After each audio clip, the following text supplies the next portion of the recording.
Hola, vamos a comenzar con el tema 8 de gestión que se llama el administrado. En primer lugar vamos a aproximarnos al concepto de administrado. Sería la persona física, un particular, o la persona jurídica, por ejemplo una sociedad, susceptible de poder mantener cualquier tipo de relación con la administración, donde la administración actuaría como el sujeto activo y el administrado, el ciudadano o la empresa, actuaría como sujeto pasivo. Se dice que es una relación jurídico-administrativa. Jurídica porque está sujeta a derecho y administrativa porque se mantiene con la administración. Según el tipo de relación con la administración se distingue entre el administrado simple y el cualificado. El simple sería cualquier individuo que mantiene una relación general y es tratado de forma impersonal. Por ejemplo, un ciudadano que utiliza o pasea por un parque público o que en un momento dado pues consulta un libro en una biblioteca pública ajustándose siempre a las normas establecidas para ello. Y el administrado cualificado sería aquel que tiene algún tipo de vínculo especial con la administración, ya sea porque trabaje directamente en ella, como por ejemplo puede ser cualquier funcionario, o aquella persona que trabaje en una empresa pública, cuyo capital es propiedad del Estado o de otro ente público, por ejemplo. Los derechos de los administrados, que es fundamental conocer para poder defender sus intereses, son en primer lugar el derecho a identificar las autoridades y las personas que les están atendiendo en cada momento en la administración, el derecho a recibir un trato respetuoso por parte de los empleados de la administración pública, el derecho a obtener información y orientación sobre un determinado trámite, procedimiento, un expediente en el que estén interesados, etc. El derecho a usar las lenguas oficiales en el territorio español, el derecho a formular alegaciones y aportar documentos, por ejemplo, ante un expediente sancionador, pues el poder presentar algún tipo de recurso y aportar documentación para proteger nuestros intereses. El derecho a conocer el estado de la tramitación de un determinado procedimiento, el derecho a obtener una copia sellada de la documentación entregada, muy importante cuando redactamos y entregamos cualquier escrito o instancia a la administración, es importante que haya una copia que nosotros nos podamos traer para tener un justificante de que realmente cumplimos con ese trámite. Y por último, la facultad también de poder pedir responsabilidades.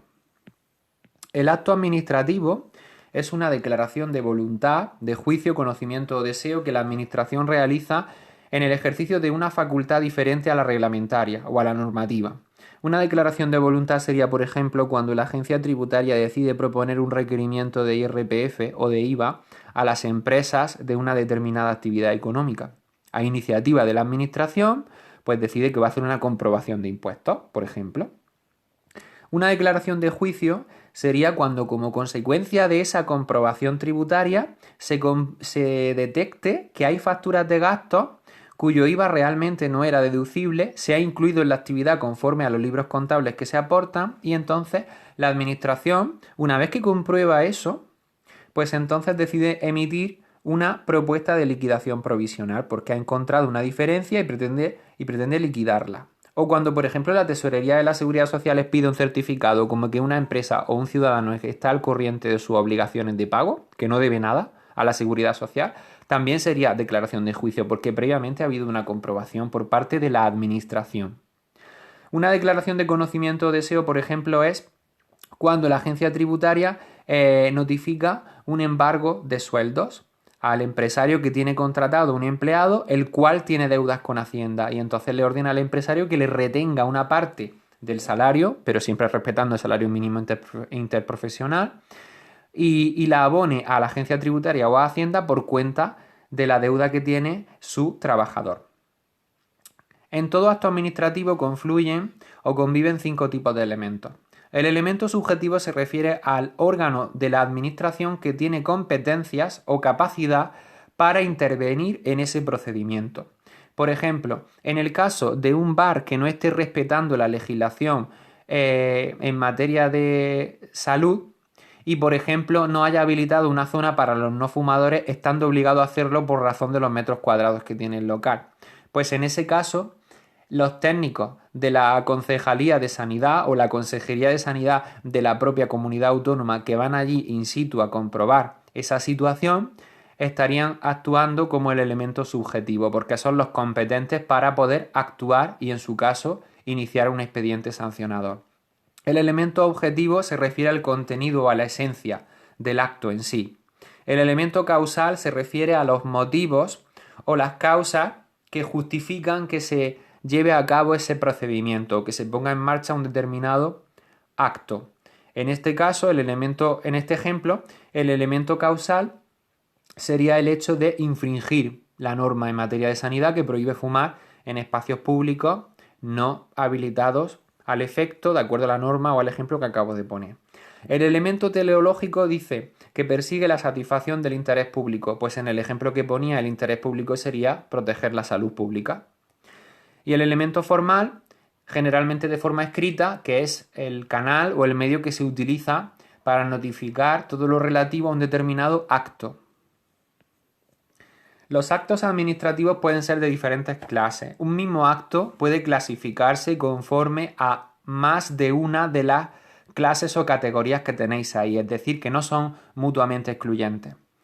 Los actos resolutorios son los que ponen fin a un asunto, deciden sobre el fondo de un asunto, como por ejemplo la lista de personas que han superado la primera parte del examen de una determinada oposición. Los actos de trámite son previos a un acto resolutorio. Informes, propuestas, pruebas que se aporten y que después van a conducir o nos van a llevar a un acto resolutorio. Los actos que causan estado son aquellos que solo pueden impugnarse ante lo contencioso administrativo. De eso hablaré más adelante. Y los actos que no causan estado son también previos, porque todavía puede recurrirse contra ellos en la vía administrativa. Lo mismo sucede con los actos firmes y los no firmes. Los actos administrativos primero son no firmes, porque hay un plazo para interponer recursos y después se convierten en actos firmes cuando ya ha transcurrido el plazo habilitado al efecto para presentar un recurso. Los actos favorables son los que otorgan un derecho a un ciudadano o a una empresa que antes no poseía, como por ejemplo la admisión para cursar inglés en la Escuela Oficial de Idiomas. Los actos de gravamen son los que imponen una obligación a su destinatario, como por ejemplo el tener que pagar una sanción por haber conducido la moto sin casco. Los actos expresos son aquellos que manifiestan la voluntad de la administración, como por ejemplo puede ser la concesión de una beca para estudiar. Los actos tácitos son aquellos donde la voluntad de la administración se sobreentiende de su comportamiento, de una resolución que notifica al administrado, donde ya se sobreentiende qué es lo que la administración nos quiere decir. Por ejemplo, hemos pedido la exención de un impuesto para no tener que pagarlo, pero finalmente la administración nos remite o nos envía las cartas de pago, con lo cual lo tenemos que pagar. Pues tácitamente se da por hecho que no se nos concede esa exención, aunque no se nos haya contestado específicamente. Y los actos presuntos son aquellos que tienen su origen en el silencio por parte de la administración cuando no hay una respuesta ante, por ejemplo, una solicitud de una licencia de apertura de un local que hayamos presentado ante el ayuntamiento correspondiente, adjuntando toda la documentación necesaria. Los actos administrativos tienen que comunicarse o tienen que darse a conocer a los administrados, a cuyos intereses afecta. Y se puede hacer de dos maneras, mediante la notificación o mediante la publicación. La notificación nos dice ahí que todos los actos que afecten a los derechos o intereses de los administrados deben de comunicarse en el plazo de 10 días desde que se dictaminaron. Y toda notificación debe contener 3 elementos fundamentales. El texto completo de la resolución, indicando si tiene carácter definitivo o no, si es firme o no firme. El detalle de los recursos que se puedan presentar y el órgano ante el cual tendríamos que recurrir, así como el plazo de tiempo estipulado para poder hacerlo. Las notificaciones se hacen generalmente en el domicilio del o de la interesada y se debe utilizar un medio que permita tener constancia de que se ha recibido, es decir, por ejemplo, el correo certificado, donde hay una persona que tiene que firmar la recepción de esa notificación y entonces quedará constancia de la fecha y la hora en la que se da por notificado al interesado, ya sea el propio interesado el que ha firmado la notificación, la entrega o no lo sea.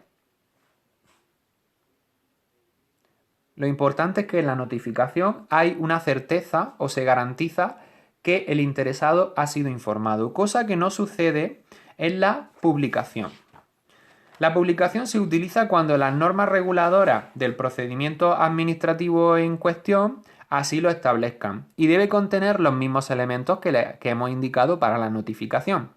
Además, cuando no se pueda contactar con el interesado vía notificación, pues se podrá publicar ese acto administrativo o el documento relacionado con él en cualquiera de los boletines oficiales que existen, dependiendo del ámbito del que se trate. El boletín oficial del Estado, el boletín oficial de la Junta de Andalucía, el boletín de las provincias, en fin. El caso es que la publicación no implica la certeza de que el interesado tenga conocimiento del acto, cosa que, recuerdo, sí sucedía con la notificación. Aunque también va a surtir los mismos efectos. Respecto a la invalidez de los actos administrativos, son situaciones en las que no se cumple por completo el ordenamiento jurídico, es decir, la normativa en vigor, y se diferencia entre esas tres clases de invalidez. En los actos nulos de pleno derecho son aquellos que van contra los derechos o libertades fundamentales establecidos en nuestra Constitución, o aquellos que los dicte un órgano que no tenga competencias en esa materia como para hacerlo, los que tengan contenido imposible o representen una infracción penal. Por ejemplo, si un ayuntamiento, en una situación normal, no en el contexto actual de confinamiento, si un ayuntamiento prohibiese a sus vecinos sacar a pasear a los perros a partir de una determinada hora por la noche, pues iría contra la libertad. Actos anulables. Aquellos que carecen de requisitos formales indispensables, necesarios, o generan una situación de indefensión por parte del interesado. Por ejemplo, cuando se notifica una multa de tráfico por una infracción que supuestamente hemos cometido con nuestro vehículo, pero en la fotografía no se identifica la matrícula para poder corroborar que efectivamente ese sea nuestro vehículo. Es decir, hay algún tipo de defecto o de fallo. Y luego los actos irregulares son cualquier otro tipo de actos que no se ajusten al ordenamiento jurídico o a la normativa, es decir, cualquier otra causa de nulidad. Como por ejemplo, pues el hecho de que se notifique un determinado acto administrativo más allá de los 10 días de plazo que hay establecido desde que se dictamina por parte del órgano administrativo. Y nada, en sucesivos vídeos seguiré comentando lo más importante de este tema. Un saludo.